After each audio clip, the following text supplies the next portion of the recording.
কিরে, পায়ে 2 টাকার স্যান্ডেল, গায়ে কুচকানো শার্ট, তোর এই ভার্সিটিতে ঢুকার ভিসা কে দিল রে? তোরা এভাবে কেন বলতেছিস? আরে শুনি না, তুই থাকস করে। আমার বাসা ভাই পাশের বস্তিতে। তুই শালা এমন একটা চিজ যে কিনা আমাদের ভার্সিটির পরিবেশটাই নষ্ট করে ফেলছিস। শোন, এটা হচ্ছে প্রাইভেট ইউনিভার্সিটি, এখানে স্মার্ট আর রিচ কিডরা পড়তে আসে, আর তোর মতো আবুল ইউনিভার্সিটিতে চান্স কেমনে পাইলি? স্টপ রাইসুল, তুই সামনে আগাও, আমি আসছি, কথা আছে। তুমি তো ম্যাথ অনেক ভালো পারো, আমি না অনেক বেশি দুর্বল। তুমি কি আমাকে একটু ম্যাথ শেখাতে পারবে? শিওর? ফাইন, তাহলে অফ ডে গুলোতে তুমি আমার বাসায় এসে ম্যাথ শেখাবে, বুঝছো? অবশ্যই, কোনো সমস্যা নেই। বাটার দাও, খাই। চাইল শেষ, ডাইল শেষ, রামদুম কি? শোনো, আমি নতুন একটা টিউশনই পাইছি। ওই টিউশনেতে আমি অনেক টাকা পাবো। আল্লাহর মধ্যে টিউশনে টাকা পাইলে আমার পুরো মাস চলে দেবো, টেনশনের কিছুই নেই। আলহামদুলিল্লাহ। অঙ্কের ব্যাপারে প্রথমে যে কথাটা জানতে হবে সেটা হচ্ছে যে ম্যাথের ভয় পাওয়া যাবে না। হ্যাঁ, ভয় পেলেই কঠিন মনে হবে, জিনিসটাকে ভালোবেসে করতে হবে, বুঝতে পারছো? আমি তোমাকে দেখাই দিই। এই যে এই ধরো এই অঙ্কটা খাতায় তুললাম। এই ম্যাথটা না 3 ভাবে করা যায়, কিন্তু আমরা সবচেয়ে সহজ উপায় করি। হ্যাঁ, প্রথমে আমরা সূত্রগুলো তুললাম। আমি এত সহজভাবে কখনো শিখি নাই। এখন থেকে পারবো। আঙ্কেল, আসসালামু আলাইকুম। অতসীমা, পিছনে কে? ও ও তো অতসীর বন্ধু। অতসীর বন্ধু মানে? উপস্থিতের ছেলে অতসীর বন্ধু হয় কি করে? ভার্সিটির বন্ধু। ছেলেটা নাকি খুব ভালো ম্যাথ পারে, তাই অতসী বলছিল ওর কাছে ম্যাথ পড়বে। অতসী বললেই হয়ে যাবে? আমাকে কেউ জিজ্ঞেস করার প্রয়োজন মনে করলে না? দেশে টিচারের অভাব। ওরকম লোয়ার ক্লাস ছেলের কাছে ওকে ম্যাথ শিখতে হবে না, আজকে বিদায় করে দাও। আস্তে কথা বলো না, শুনতে পাবে তো। শুনো, বলনি কোন একটা বস্তির ছেলেকে তোমরা ঘরের ভেতরে ঢুকিয়েছো, মানুষজন দেখলে আমার মান সম্মান থাকবে? আচ্ছা ঠিক আছে, তুমি একটু শান্ত হও, আমি দেখছি। তুমি কাল থেকে তোমার না আসলেও চলবে। ঠিক আছে, কোনো সমস্যা নেই, আমি কালকে থেকে আর আসবো না। আচ্ছা ঠিক আছে বাবা, নাস্তা করো।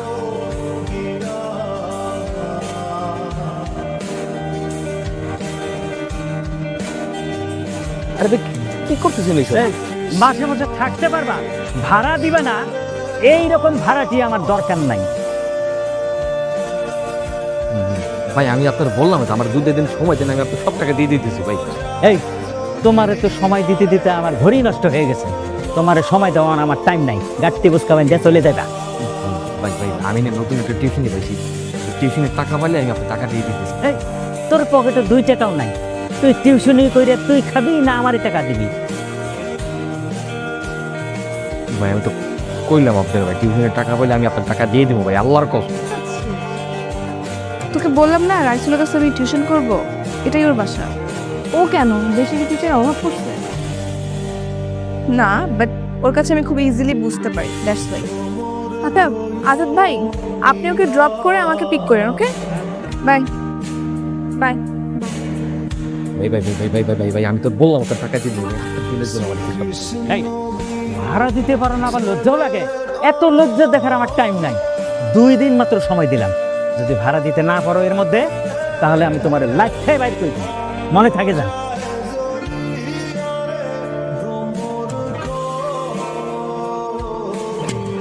এই তো ভালো, চলো ভিতরে যাই। আসো, সমস্যা নেই। আসো, তুমি আসো। আন্টি আসসালামু আলাইকুম। ওয়ালাইকুম সালাম। বসো মা। রাইসুল, 20টা টাকা হবে? কেন? ঘরে মেহমান আইছে, একটু চানাচুর বিস্কুট আনাইতাম। আমার কাছে তো ভাঙতি নেই, তুমি যাও, আমি দেখতেছি, যাও। মা, একটা বাড়ি আর পেঁয়াজ মরিচ কেটে নিয়ে এসো তো। চলো। আমরা পড়াশোনা শুরু করি আর মুড়ি খাই। কি ব্যাপার, আজকে তো তোমার একটা ফ্রেন্ডের বার্থডে, ভুলে গেছো? একটা উইশও তো বললাম না। সরি, আমি তো ভুলে গেছিলাম। Happy birthday Atasi. Thank you. শোনো, কালকে আমাদের বাসায় ছোট করে সেলিব্রেশন হবে আমার বার্থডে, তো কালকে কিন্তু চলে আসবা। হ্যাঁ হ্যাঁ, অবশ্যই অবশ্যই। ওকে বাই, কালকে দেখা হবে। আচ্ছা ঠিক আছে। হাই হাই, এই আবুল মার্কাটা আতসীর ফ্রেন্ড, জি ভাইয়া। আবার হাতে কি নিয়ে আসছে দেখি, গিফট নাকি? দাও দেখি। এটা কি কোনো ফুটপাত থেকে আনা হচ্ছে? আচ্ছা আবার করে দিন করে ভাইয়া, এবার একটু বেশি বেশি হচ্ছে। তোমার চুপ, তোর একটা কাজ কর, মা বাবাকে গিয়ে ডেকে নিয়ে আয়, আমরা এদিকে কেক কাটার ব্যবস্থা করতেছি। যা। রাইসু, তুমি বসো, আমি আসছি। চলো সবাই মিলে একটা গ্রুপ ছবি তুলি। হ্যাঁ হ্যাঁ অবশ্যই। এই তুমি তুমি ওইদিকে যাও, দূরে যাও। কেন, কি সমস্যা? ওর শরীর থেকে দুর্গন্ধ আসতেছে, এটা বুঝতেছিস না? এসব কি হচ্ছে ভাইয়া? কি হচ্ছে তুই বুঝতেছিস না? এখানে সবাই অনেক স্মার্ট, এক পশ লুকের মধ্যে আছে, আর ও কোথা থেকে বসতি এটা খেয়াল এসে পুরো ছবিটা নষ্ট করে দিবে। তুমি কিন্তু বেশি বেশি করতেছো। তর্ক করছিস কেন? মামা, আতসীর মনে হয় জ্ঞান বুদ্ধি দিন দিন অনেক লোপ পাচ্ছে। ও বুঝতেছে না যে কার সঙ্গে কোথায় কিভাবে মিশতে হবে। ওকে একটু বুঝাও, একটু ক্লাসটা মেনটেন করা শেখাও। আমার ক্লাস কিভাবে মেনটেন করতে হবে সেটা আমি খুব ভালো করে জানি। আপনার যদি ভালো না লাগে আপনি চলে যান। কি এই বস্তি ক্ষেতটার জন্য তুই আমাকে এখান থেকে চলে যেতে বলতেছিস? বাবা, থামাও ওনাকে।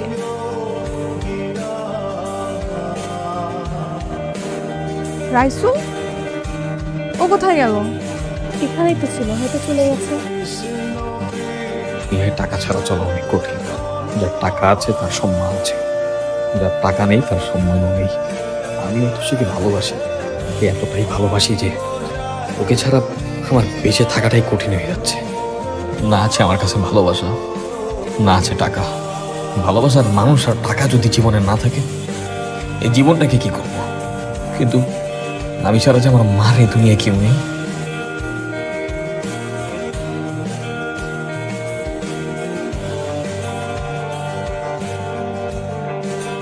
হ্যালো, কিরে মাল ডেলিভারি দিল? ভাই, আপনি যারা ফোন করছেন আমি সে না, আমি সাধারণ একজন পথচারী। যারে ফোন করছেন তারে কারা জানি গুলি করে চলে গেছে। জি ভাই। আচ্ছা দেখ ভাই, কে আমি জানি না, কিন্তু তোরা আমি একটা কাজ দিব। লাশের পাশে কি কোনো সুটকেস আছে? হ্যাঁ আছে তো। শোন ভাই, তোরা আমি একটা কাজ দিতেছি। তুই লাশের পাশে যে সুটকেসটা আছে এটা গাবতলির বসির পাচারে যা দিয়ে আসবি। তুই যদি কাজটা করতে পারো তোরা আমি 2 লাখ না, তোরা আমি 5 লাখ টাকা দিব। পারবো পারবো পারবো। আরে যদি তুই মালটা পৌঁছে দিতে না পারো তুই কিন্তু এটা বিক্রি করতে পারবি না কোথাও। আচ্ছা আচ্ছা আচ্ছা। ঠিক আছে, পৌঁছে দেওয়ার পরে তুই আমার সাথে যোগাযোগ করিস। আমি তোর এই বসির পাশে ঠিকানা আর ডিটেলস পাঠিয়ে দিতেছি, ঠিক আছে?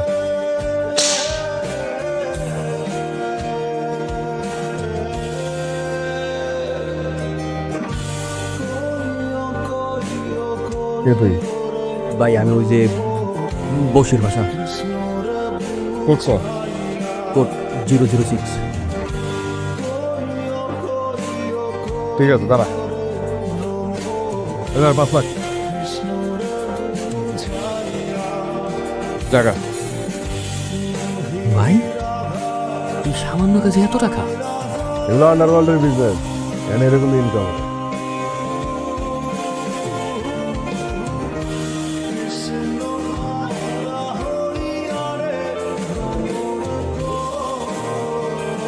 কি সব? এখন আমি আর সেই বস্তির ছেলেটা নই। এখন আমি বাংলাদেশের সবচেয়ে ইয়াংগেস্ট ট্রেডার, যে সবচেয়ে কম সময় দ্রুত ট্রেডিং করে এত টাকার মালিক। আই হোপ তোমার বাবা মা এখন আমার রিজেক্ট করবে না। They must be very happy যদি আমি তোমার বিয়ে করি।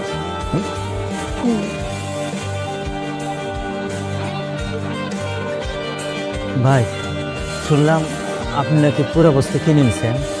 ঠিকই শুনছিস, তাহলে কি আমি এই বস্তি ছেড়ে চলে যাবো? না, আমি আর আমার মা চলে যেতেছি। আমরা এখন থেকে গুলশানে থাকবো। এই আগের মতো এই বস্তিতে থাকবি, বস্তির বার করবি। ঠিক আছে।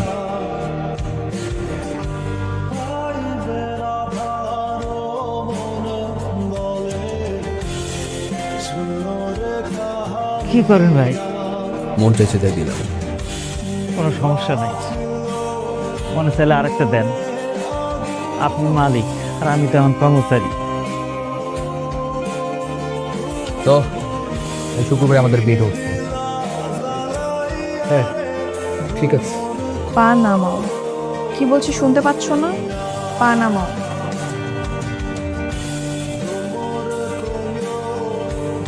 বাবাই বিয়ে হচ্ছে না। কেন? মানে আমি তোমাকে বিয়ে করছি না।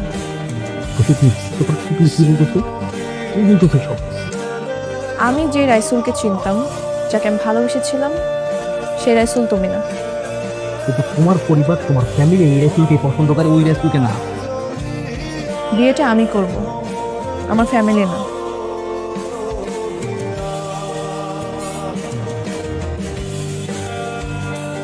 আমাকে অপছন্দ করার কারণ? তোমার অহংকার, তোমার দাম্ভিকতা। আঙুল ফুলে কলা গাছ হয়েছে তোমার, ঠিক হঠাৎ করে পাওয়া টাকার মতো, যেটা তোমাকে পশু বানিয়ে ফেলেছে। এই ইনকামের টাকাগুলো যদি তোমার কষ্টের হতো না, তাহলে হয়তো তোমার এত অহংকার বাড়ত না। অহংকারে তুমি পুরো অন্ধ হয়ে গেছো। যারা একসময় তোমার পাশে ছিল বিপদে, তুমি এখন টাকার অহংকারে তাদের সঙ্গে দুর্ব্যবহার করছো। একটা কথা মাথায় রাখবা, অনেক টাকা হলেই তাকে সম্মানিত ব্যক্তি বলা যায় না। সম্মান পায় মানুষ তার আচার ব্যবহারে, যেটা তোমার মধ্যে নেই। তোমার মতো একটা অহংকারী মানুষকে বিয়ে করলে আমি কখনোই সুখী হব না। তুমি আসতে পারো।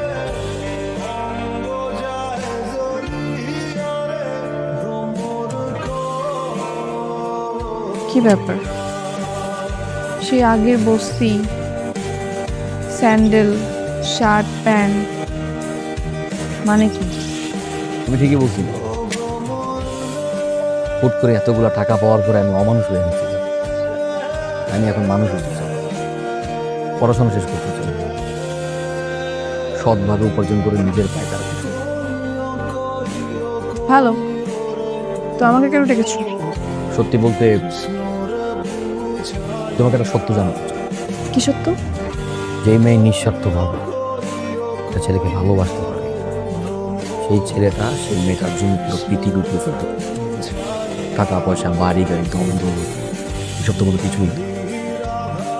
তাই আমি আমার যত স্থাবর যত সম্পত্তি আছে, যা কিছু আছে, সব কিছু বিভিন্ন এতিমখানার মাদ্রাসায় দান করে দিয়ে এসেছি।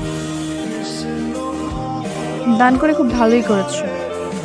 সব তো তোমার ব্ল্যাক মানিই ছিল।